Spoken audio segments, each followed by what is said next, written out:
तो next topic है method declaration और you can say body of method. तो मेथड डिक्लेरेशन कैसे है, ये हमारा क्लास है, एक क्लास आ गई, क्लास है हमारी, named is my class, this is class, और ये हमारा पूरा मेथड हो गया। ये मेथड क्या नाम है इसका? मेथड का नाम हो गया मेन, यानी कि ये मेरा मेथड नेम है, ये यूनिक हो गया, ये इसका रिटर्न टाइप हो गया,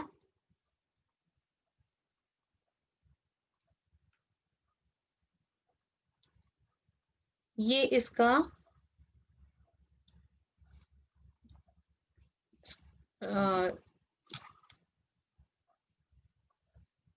static means whether it has been final or not. So static declare किया हमने इसको, these are the arguments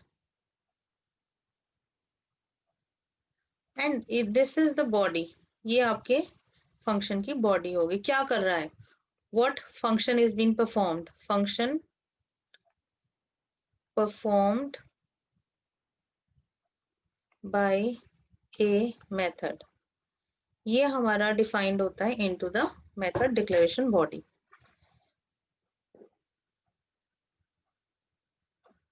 सो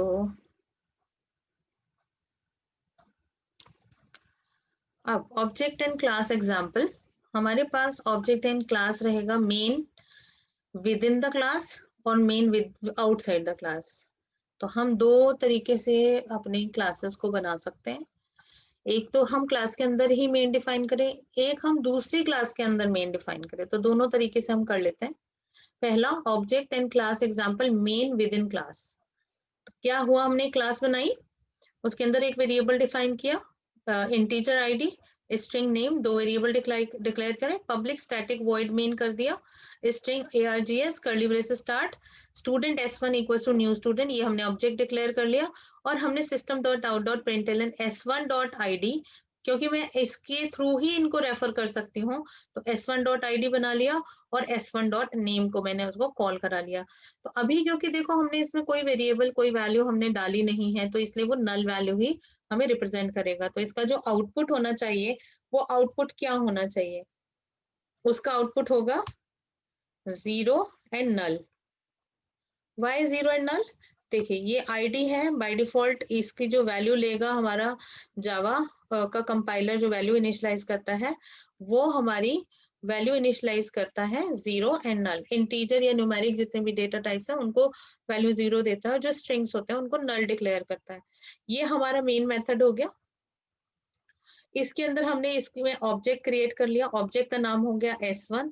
जैसे ही हमने s1 डिक्लेयर किया, मेमोरी के अंदर इसको एक मेमोरी एलोकेट हुई। कितनी मेमोरी एलोकेट होगी, जैसे कि इसमें इंटीजर हमने पहले डिक्लेयर किया है, उसका नाम है id, और इंटीजर टेक्स 4 बाइट्स इन जावा, ये हमें पता है। और स्ट्रिंग जो होगा ये स्ट्रिंग टाइप का होता है, बाय डिफॉल्ट इसके अंदर नल इनिशियलाइज कराया जाता है, ये इसका नेम हो गया। ये यहाँ पे बाय डिफॉल्ट नल इनिशियलाइज कराते हैं और इसके अंदर 0 इनिशियलाइज कराते हैं। तो ये एक s1 को मेमोरी एलोकेट हो जाएगी। अब इन मेंबर्स को एक्सेस करने के लिए हमारे को s1 यूज करना पड़ेगा। तो हम s1 डॉट id यूज करेंगे to access this value, id value, और s1 डॉट नेम हम यूज करेंगे टू एक्सेस दिस एरे और स्ट्रिंग नेम। तो ये हमारा तरीका रहता है टू एक्सेस द मेंबर्स, और ये हमारा मेन जो है वो क्लास के अंदर ही है। दूसरा मेथड होता है हमारा ऑब्जेक्ट एंड क्लास एग्जांपल। दूसरा मेथड है object and class example main outside the class. अब अगर हमारे पास एक से ज्यादा क्लासेस हैं, जैसे कि हमें पता है कि हम जावा के अंदर एक से ज्यादा class, multiple classes can be used, multiple classes can be declare in A Java program. So multiple classes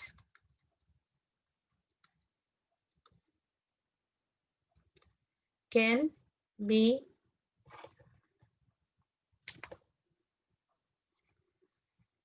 declared in a single Java program. अब इसमें अगर हम कहते हैं कि एक हमारी क्लास है क्लास ए, ये हमारी क्लास है, इसके अंदर हमने मेंबर्स डिक्लेयर कर दिए, मेंबर फंक्शन बना दिए। दूसरी हमारी क्लास हो गई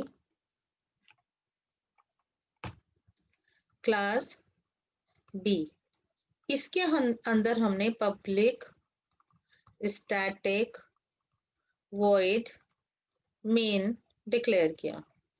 अब सबसे बड़ी प्रॉब्लम ये होती है कि हमारे पास अगर दो क्लासेस हैं तो हमें प्रोग्राम, जावा का जो प्रोग्राम है वो किसके नाम से सेव करना चाहिए, सबसे पहला क्वेश्चन ये होता है।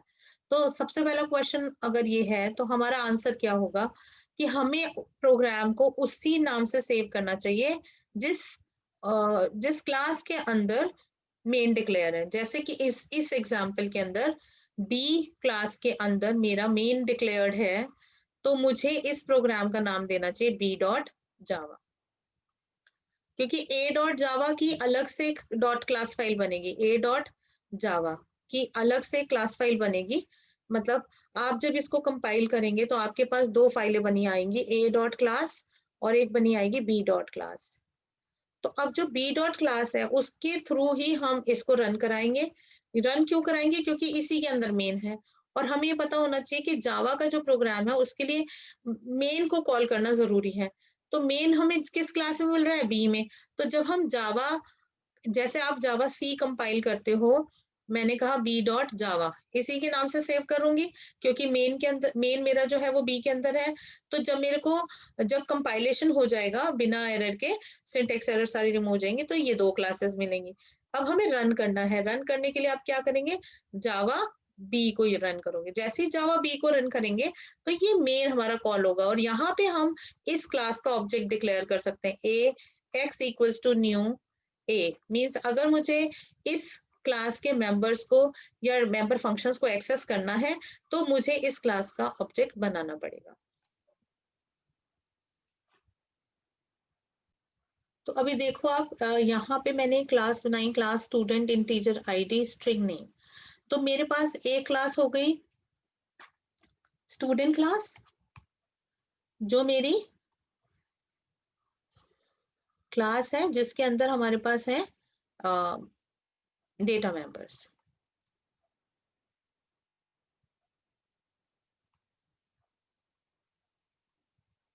और वेरिएबल्स और फील्ड्स आप कह सकते हो उनको।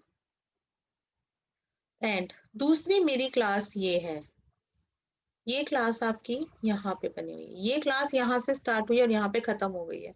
अब हमने दूसरी क्लास बना ली, क्लास टेस्ट डेट स्टूडेंट 1। इसके अंदर हमने public static void main declare किया जिसके अंदर हमने एक ऑब्जेक्ट बनाया, ये ऑब्जेक्ट क्रिएट करा और ऑब्जेक्ट क्रिएट करने के बाद हम इसके मेंबर्स को कैसे एक्सेस कर सकते हैं? s1.id s1.name।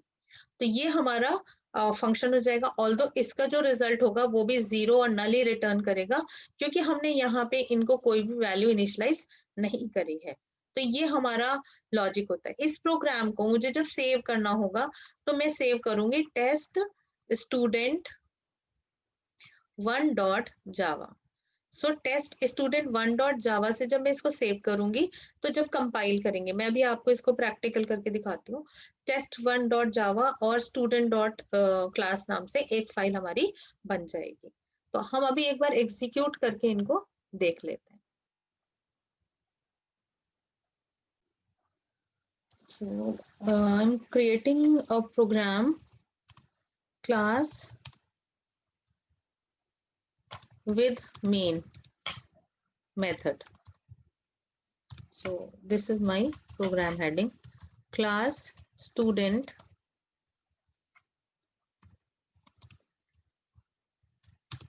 integer id string name.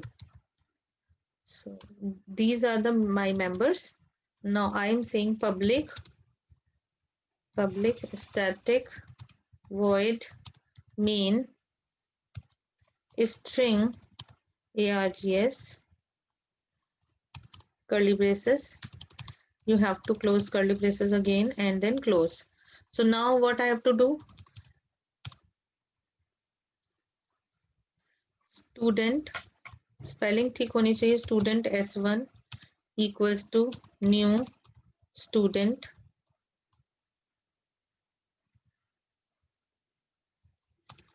Now you can say system dot out dot print ln id and same system dot out dot print ln name. Save it, save कर लेते हैं हम इसको, सेव एज, किसके नाम से save करेंगे, student dot Java, student dot Java, save कर देते हैं इसको. It's already existing, so no करते हैं, स्टूडेंट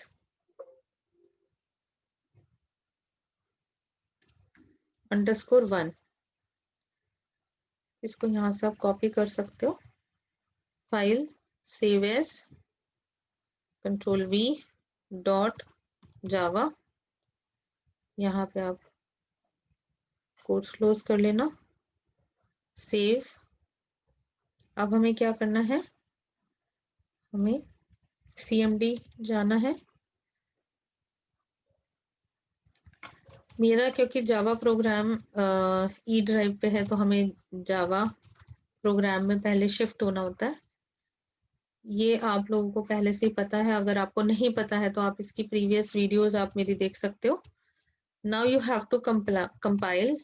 सी आप यहाँ पे डायरेक्टरी में देख सकते हैं student dot Java, student 1 dot Java. तो ये मेरा एक प्रोग्राम बन चुका है जो डॉट जावा के नाम से सेव्ड है. CLS जावा सी स्टूडेंट, S कैपिटल है, स्टूडेंट अंडरस्कोर 1 डॉट जावा. कंपाइल कर ले आप इसको. इसमें अगर कोई एरर होगी तो हम यहाँ पे एरर रिमूव करेंगे. सो एरर है, यहाँ पे हमने ऑब्जेक्ट क्लास का नाम बदल दिया था, लेकिन हमने ऑब्जेक्ट का नाम नहीं बदला था, क्लास यहाँ पे यूज नहीं किया था कंस्ट्रक्टर में और यहाँ पे, तो इसलिए हमको ये एरर दे रहा है. सेव कर लीजिए इसको. Now again you have to compile. Name के लिए कुछ एरर दे रहा है, आईडी और नेम. हाँ, आईडी और नेम की इसलिए एरर दे रहा है, देखो यहाँ पे मैंने यूज किया आईडी और नेम. हम इस क्लास के बारे में बात कर रहे हैं, ये क्लास के डेटा मेंबर्स हैं. इन डेटा मेंबर्स को एक्सेस करने के लिए आपको इसके ऑब्जेक्ट का रेफरेंस देना पड़ेगा.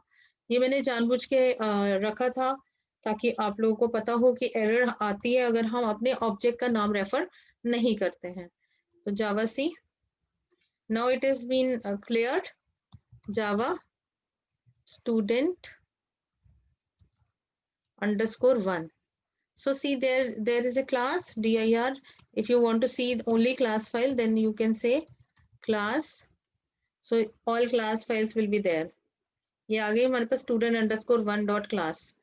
तो आप इसको आप जावा से को एग्जीक्यूट कर सकते हो, student underscore 1. तो इसने आंसर दे दिया 0 एंड नल. क्यों? क्योंकि हमने इसके अंदर कोई वैल्यू इनिशियलाइज ही नहीं किया, इसलिए. तो ये एक मेथड हो गया हमारा जिसके अंदर हमने क्लास के अंदर ही मेन को डिक्लेयर किया है.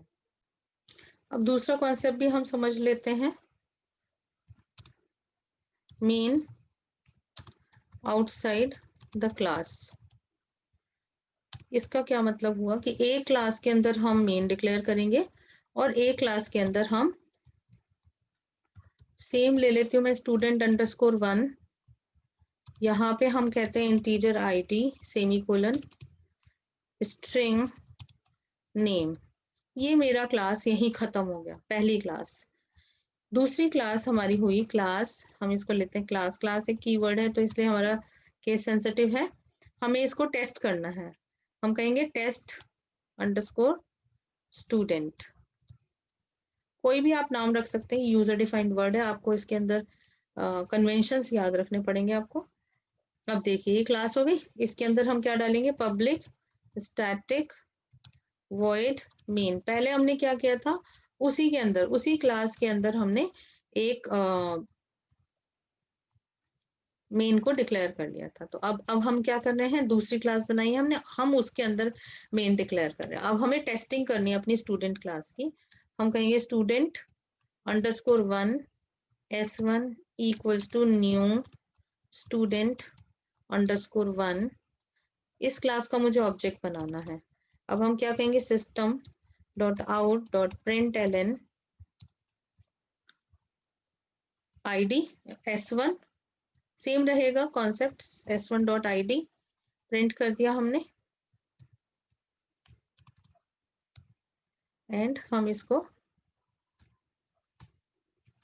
S1 डॉट नेम प्रिंट कर देंगे। सेव कर लो। अब आप कंपाइलेशन पे आ जाइए, CLS करते हैं, dir करते हैं, ऑफ कोर्स हमारी फाइल पड़ी हुई है, हमें पता है, जावा सी। अब देखो स्टूडेंट 1 डॉट जावा को अगर मैं कंपाइल करती हूँ तो मुझे एरर दे देगा। क्यों एरर देगा? क्योंकि जो स्टूडेंट 1 है उसके अंदर तो मेन ही एग्जिस्ट नहीं करता।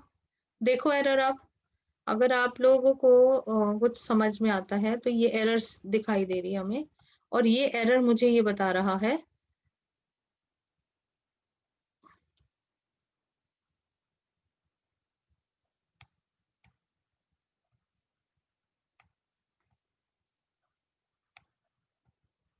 ये देखिए, ये एरर है हमारी क्लास। देखो एरर क्या है, student 1 dot Java 11 error missing method body और declare abstract public static void main string this and error.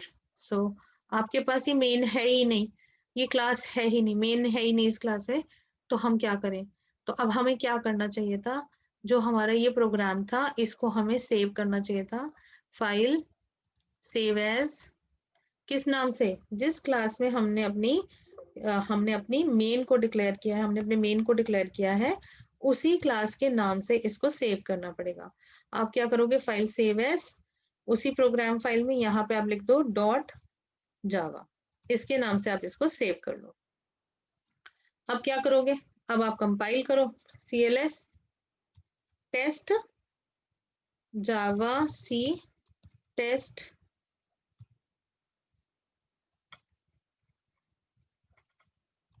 Test underscore student dot Java, इस नाम से फाइल सेव हुई है हमारी। Again it is giving an error, so some problem will be there. Okay, so first of all the curly brace semicolon has been given.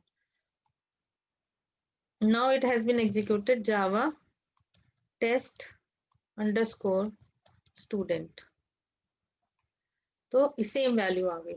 लेकिन दोनों question same था, लेकिन क्या फर्क था, एक के अंदर हमने एक क्लास बनाई और उसी के अंदर इसको डिक्लेयर कर दिया, दूसरे के अंदर हमने दूसरी क्लास बनाई और हमने इसको मेन को उसके अंदर डिक्लेयर किया।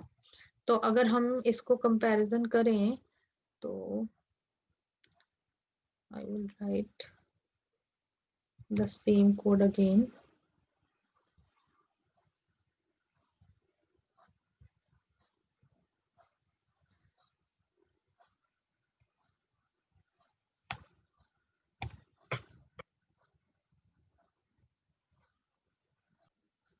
सो देखो आपके पास दो प्रोग्राम्स हो गए, एक प्रोग्राम था main outside the class, sorry main, this is main inside the class और this is main outside the class.